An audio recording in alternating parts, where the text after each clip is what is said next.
تحلیلی شتاب است منظور شما. هر نفر پیش از براه برآمدن با امید کار و ضرورت روزگار امید صحت و سلامت به خانه برگشتن را میکند.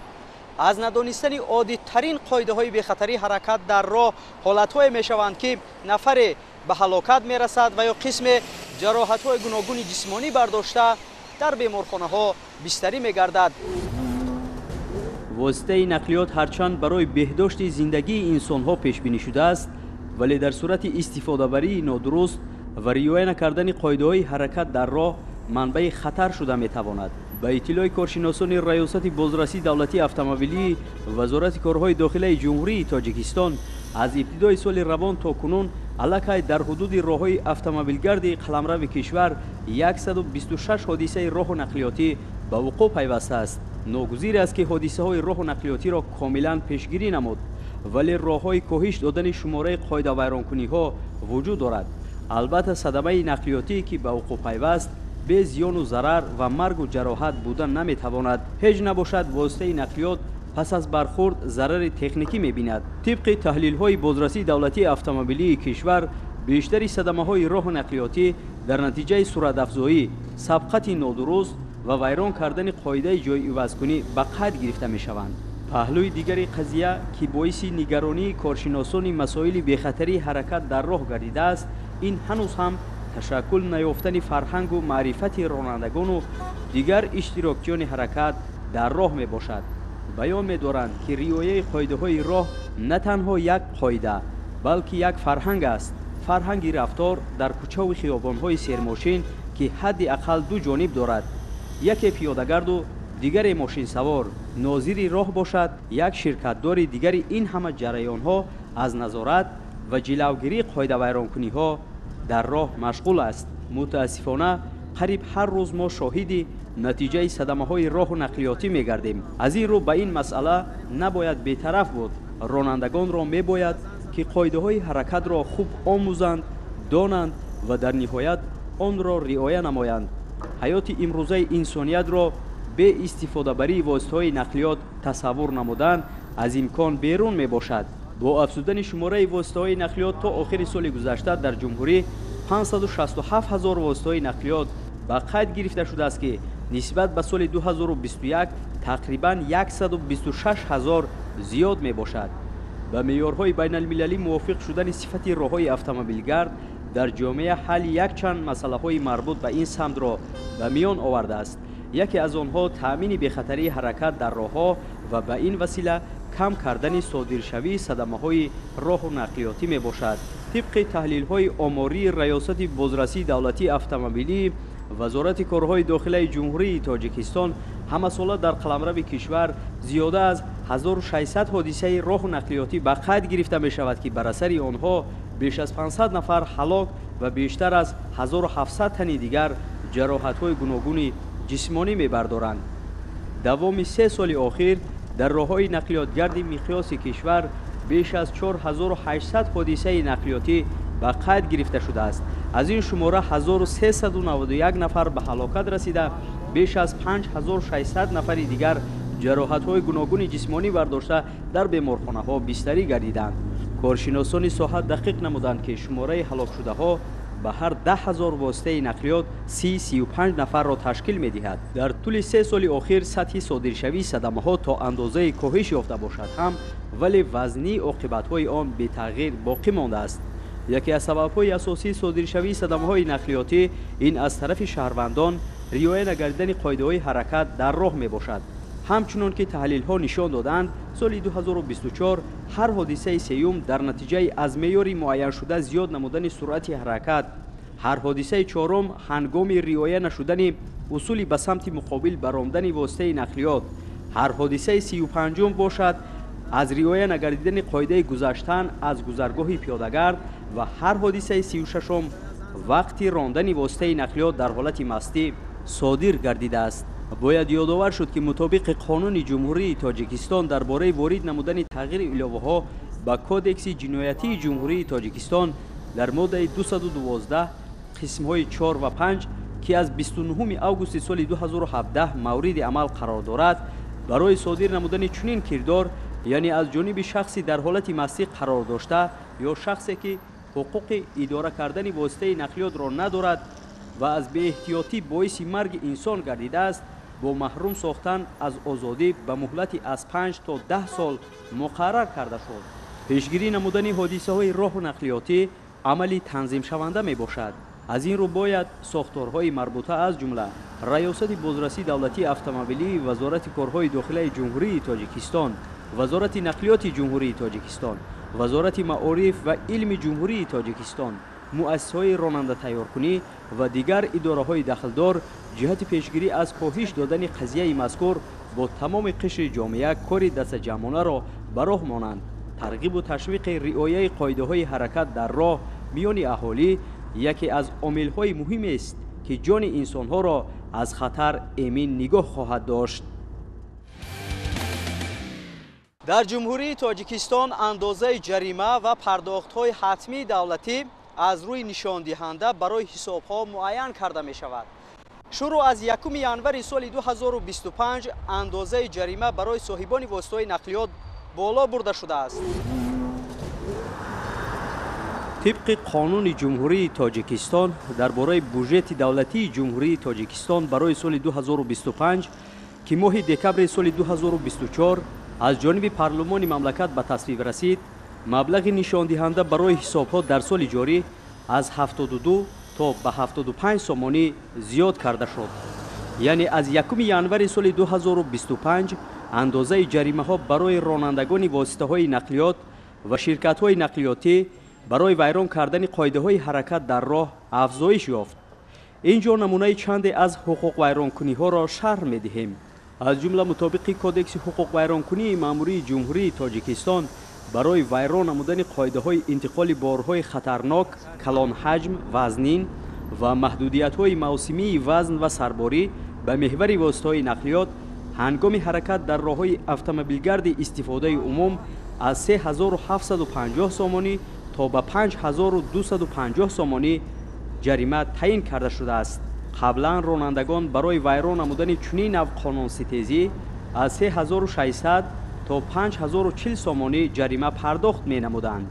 رانندگانی که واسطه نقلیات خود را در مهلت مقرر گردیده از معاینه تکنیکی حتمی دولتی نگذرانیدند، من بعد در اساس طلبات ماده دخلداری کودکس حقوق ویرانکنی ماموری جمهوری تاجیکستان به اندازه 225 سومانی جریمه بندی می گردند.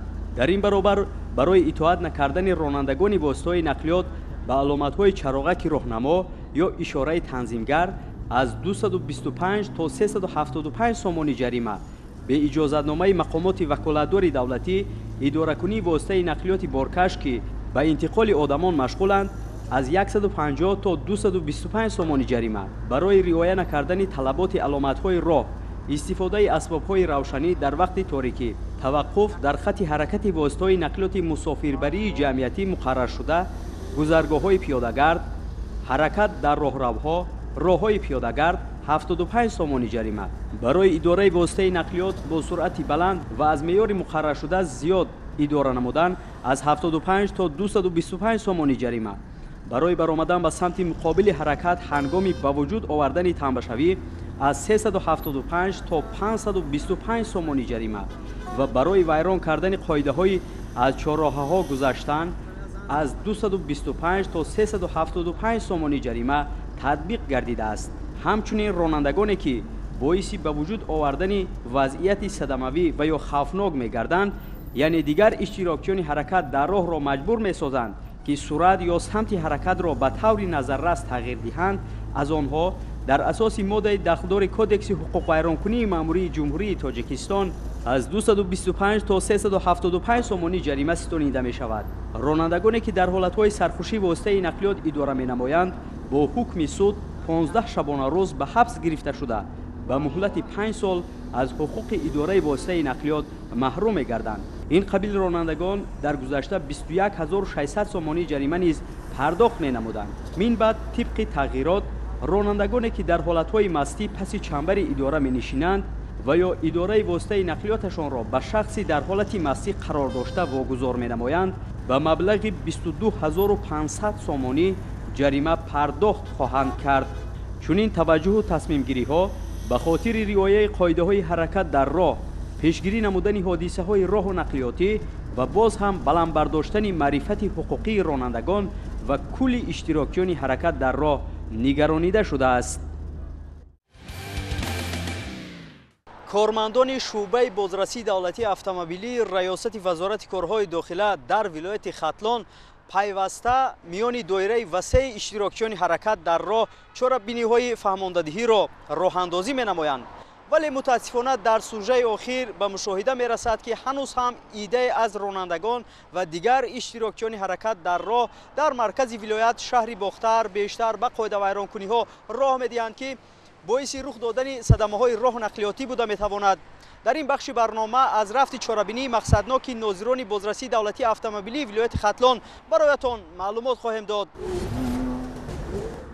ҳайати кормандони шӯъбаи бозрасии давлатии автомобилии шӯъбаи вазорати корҳои дохила дар шаҳри Бохтар зимни баргузории нақша чорабинӣ дар ҳудуди масирҳои мошингарди минтақаи мазкур қоидавайронкунии бархе аз ронандагонро ошкор намуда, дар заминаи талаботи кодекси ҳуқуқвайронкунии маъмурии ҷумҳурии Тоҷикистон тадбирҳои лозима андешиданд. боиси нигаронӣ аст, ки дар баробари вусъат бахшидани корҳои тарғиботиву баргузории амалиётҳо ҳанӯз ҳам бархе аз ронандагон аз паёмади амалҳои ноҷояшон андеша накарда ба оддитарин қоидаҳои бехатарии ҳаракат дар роҳ эътибор намедиҳанд. ҳамин ҳолат аст, ки рух додани садамаву танбашавиҳо дар маркази маъмурии вилояти Хатлон шаҳри Бохтар ба мушоҳида мерасад. дар раванди роҳандозии чунин як чорабинии мақсаднок нозирони роҳ чандин ҳолати бо самти муқобил ҳаракат намудани ронандагонро муайян намуданд. ба монанди сокини шаҳри Бохтар Сулаймон Нозимов, ронандаи воситаи нақлиёти тамғаи Мерседес Бенз, рақамҳои қайди давлатияш 3333 AE02, Пирмурод Раҷабов, ронандаи воситаи нақлиёти тамғаи Тойота ва сокини ноҳияи Кушониён Муҳриддин Ғоибов, ронандаи воситаи нақлиёти тамғаи Тойота Кемри, рақамҳои қайди давлатияш 5557 GM01 аз рӯи моддаи 325 қисми 4 бинобар ҳаракат намудан ба самти муқобили роҳ нисбаташон протоколҳои маъмурӣ тартиб дода шуд. Масрур Хоҷаев, сокини шаҳри Бохтар, ронандаи воситаи нақлиёти тамғаи Нексия, рақамҳои қайди давлатияш 0167 BN03, Идрис Шарифов, сокини шаҳри Бохтар, ронандаи автомошинаи тамғаи Opel Astra, рақамҳои қайди давлатияш 2323 RQ01, Рустам Ҳабибуллоев, сокини шаҳри Бохтар, ронандаи автомошинаи барқии рақамҳои қайди давлатияш 3858 GG01, ҳамагӣ бинобар надоштани иҷозатномаи мусофирбарӣ дар асоси талаботи моддаи 510 қисми 2 кодекси ҳуқуқвайронкунии маъмурии ҷумҳурии Тоҷикистон ба ҷавобгарии маъмурӣ ҷалб гардиданд. дар доираи 10 рӯзи баргузории амалиёти мақсадноки чароғаки роҳнамо бошад, нозирони шӯъбаи бозрасии давлатии автомобилии раёсати вазорати корҳои дохила дар вилояти Хатлон ҳолатҳои итоат накардани ронандагон ба ранги сурхи чароғаки роҳнаморо низ ба қайд гирифтанд. аз ҷумла сокинони шаҳри Бохтар Фазлиддин Туйчиев, ронандаи воситаи нақлиёти тамғаи Toyota Corolla, рақамҳои қайди давлатияш 5858 TT03, Охунҷон Бердиев, ронандаи воситаи нақлиёти Mercedes Benz, рақамҳои қайди давлатияш 3383 BM03, сокини ноҳияи Абдураҳмони Ҷомӣ Абубакр Ҷаборов, ронандаи автомошинаи тамғаи Mercedes Benz, аломатҳои қайди давлатияш 1012 MO03, сокини ноҳияи Ховалин Рамзиёр Маҳмудов, ронандаи воситаи нақлиёти тамғаи Kia Rio, рақамҳои қайди давлатияш 9697 BM03, сокини ноҳияи Хуросон Бегмуҳаммад Раҳмонов, ронандаи воситаи нақлиёти тамғаи Аён, рақамҳои қайди давлатияш 8316 TT03, аз рӯи моддаи 318 кодекси ҳуқуқвайронкунии маъмурии ҷумҳурии Тоҷикистон бинобар риоя накардани қоидаҳои бехатарии ҳаракат дар мавриди итоат накардан бар ранги сурхи чароғаки роҳнамо ба қайд гирифта шуда, нисбаташон протоколҳои маъмурӣ тартиб дода шуд. дар ҳақиқат ман светофорро сироқ гузаштам, дигар такрор намешавад. нозирони шӯъбаи бозрасии давлатии автомобилии шаҳри Бохтар бо мақсади пешгирии ҳодисаҳои роҳу нақлиётӣ ва огоҳ намудани ронандагон аз паёмадҳои нохуши садамавӣ, ки чунин ҳолат бинобар сабаби риоя нагардидани қоидаҳои бехатарии ҳаракат дар роҳ рух медиҳанд, назди терминалу бозори марказии шаҳри Бохтар бо доираи васеи ронандагон мулоқот оростанд. таъкид гардид ки таъмини низоми ҳаракати муназзами воситаҳои нақлиёт ба масъулиятшиносии ронандагон ва риояи қоидаҳои бехатарӣ вобаста мебошад. тибқи нишондиҳандаҳои омории масъулони соҳа танҳо давоми моҳи аввали соли 2025 дар маркази маъмурии вилояти хатлон 2527 ҳолати қоидавайронкунии ронандагон ба қайд гирифта шуда, нисбаташон тибқи талаботи кодекси ҳуқуқвайронкунии маъмурии ҷумҳурии Тоҷикистон чораҳои лозима андешида шудааст.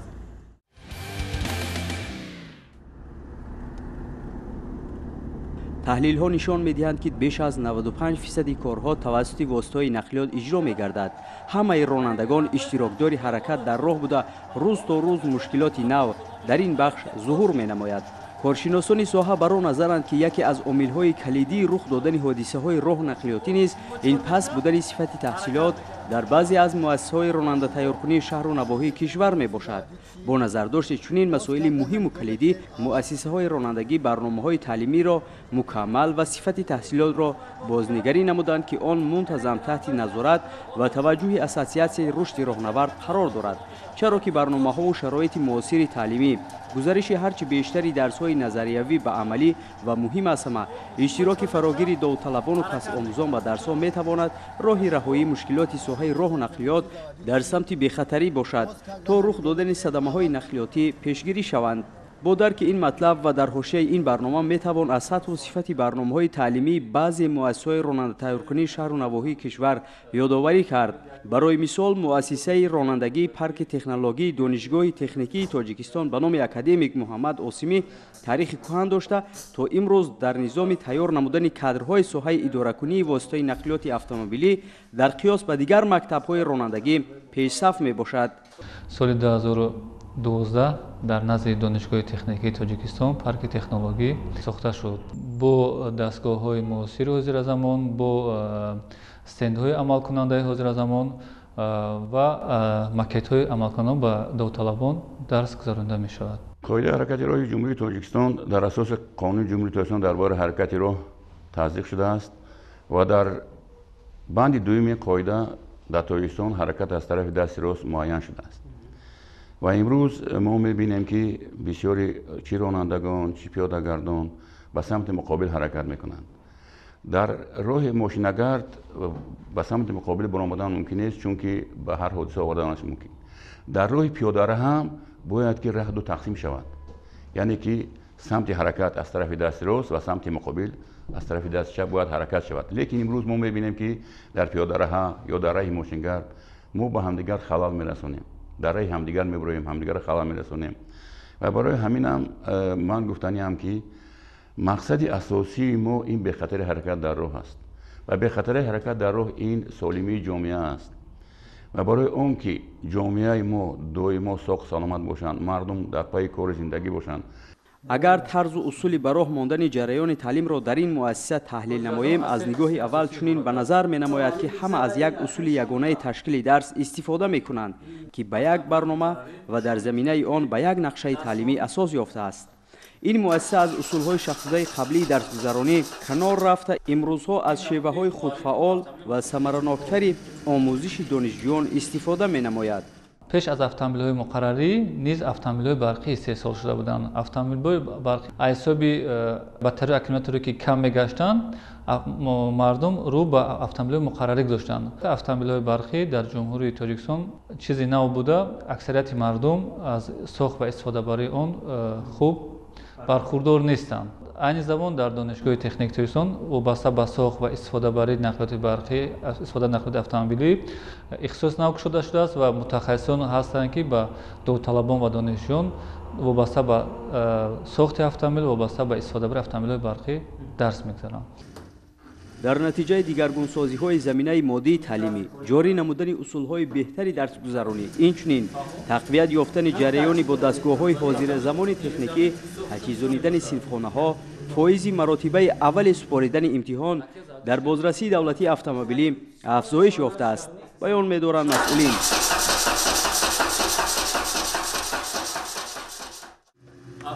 дар вазъияте ки тибқи тақозои даврон ба миён омадааст, шояд шароити таълим ва сифати онро ба талаботи рӯзафзуни замон мутобиқ намуд. муассиса имрӯз тибқи барномаҳои таълимии тасдиқ гардидаи вазорати маориф ва илми ҷумҳурии тоҷикистон амал менамояд. ҳамзамон фаъолияти таълимии муассисаи мазкур дар асоси барномаи ягонаи омодасозии ронандагон ки мутобиқ ба талаботҳои қонуни ҷумҳурии тоҷикистон дар бораи ҳаракат дар роҳҳо ва дигар ҳуҷҷатҳои ҳуқуқиву меъёрӣ мебошад ба роҳ монда шудааст. ба фикри ман рух додани садамаҳо на фақат аз ҳисоби барномаи дарсӣ мебошад, балки аз ҳисоби дидаву дониста риоя накардани қоидаи ҳаракат дар роҳ мебошад.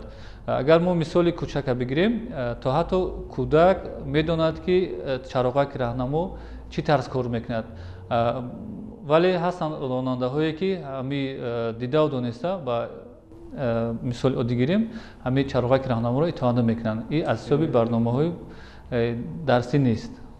дар маҷмӯъ фаъолияти таълимии муассисаи мазкур қаноатбахш арзёбӣ гардида сатҳу сифати барномаҳои таълимӣ, давомоти довталабон ба дарсҳо мувофиқи матлаб мебошад. инҳо ки имрӯз интихоб карданд ки ронанда мешаванд, бояд ронандаи солим бошанд, ронандаи доно бошанд, ронандаи боинтизом бошанд ва доимо дар фикри он бошанд ки ҳамон воситаи нақлиёте ки ба инҳо бовар карда шудааст ҳамонро яъне бехатар идора кунанд.